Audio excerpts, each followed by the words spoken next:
په مزار شریف ښار کې د ناسمو دودونو د له منځه وړلو په موخه یوه ولسي ناسته ترسره شوه. په دې ناسته کې ګډونوالو په ټولنه کې د ناسمو رسمونو د له منځه وړلو په برخه کې د خلکو د مکلفیتونو، د علماو، قومي مشرانو او رسنیو پر رول ټینګار وکړ. د بلخ ځایي مسؤلین وایي که خلک سره یو موټی شي او رسنۍ د عامه پوهاوي په برخه کې خپل رسالت په اساسي ډول ترسره کړي، نو ډیری ټولنیزې ستونزې به له منځه ولاړې شي.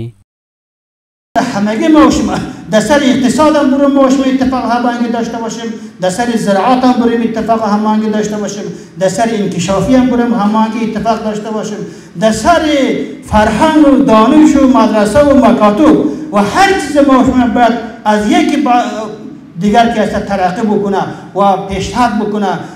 ورته مهال دغو ګډونوالو زیاته کړه چې د هیواد پرمختګ د خلکو پر اتحاد پورې تړلی دی. هغوی د علماو، قومي مشرانو او رسنیو رول د خلکو د پوهاوي په لوړولو کې اغیزناک وباله او له دوی وغوښتل چې په دې برخه کې جدي هڅې وکړي، ځکه چې د علماو نظریات په ټولنه کې مهم رول لري او خلک ورته ډیر ارزښت ورکوي.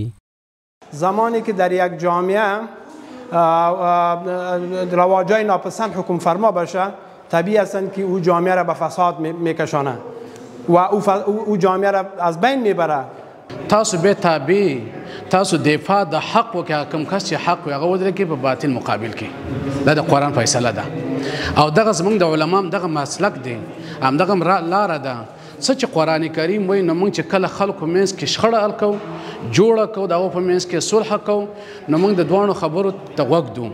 مؤمنین وظیفه دارند که برن به مشکلات برادر مؤمن خود رسیدگی بکنه. بنابراین اگر این مشکلات باز شود، بیشتر شود، جامعه متضرر میشه. به خاطری که ما یک جامعه سالم داشته باشیم، یک جامعه بر اساس قانون اسلام، بر اساس عدالت باشه و این نظام بیشتر و بیشتر نشود، محاسن سفیدان و مشرای قومی را به خود وظیفه میبینند.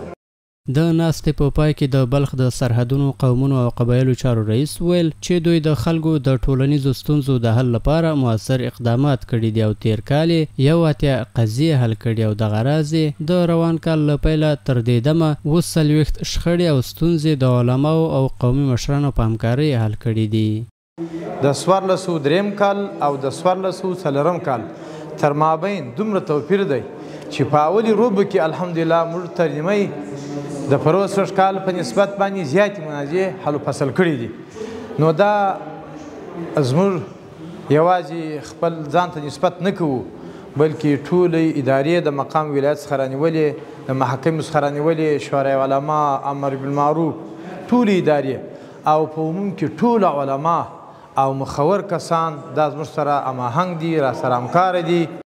د یادونې وړ ده چې افغانستان په نړۍ کې یو له هغو هیوادونو څخه دی چې ډیر دودونه پکې شتون لري، خو ځینې دغه دودونه ناسم بلل کېږي چې د اسلام له دین او شریعت سره په ټکر کې دي او یا رواجونه د بیلابیلو ټولنیزو ناندریو لامل هم ګرځي چې اسلامي امارت یې هم پر ضد جدي مبارزه پیل کړې ده.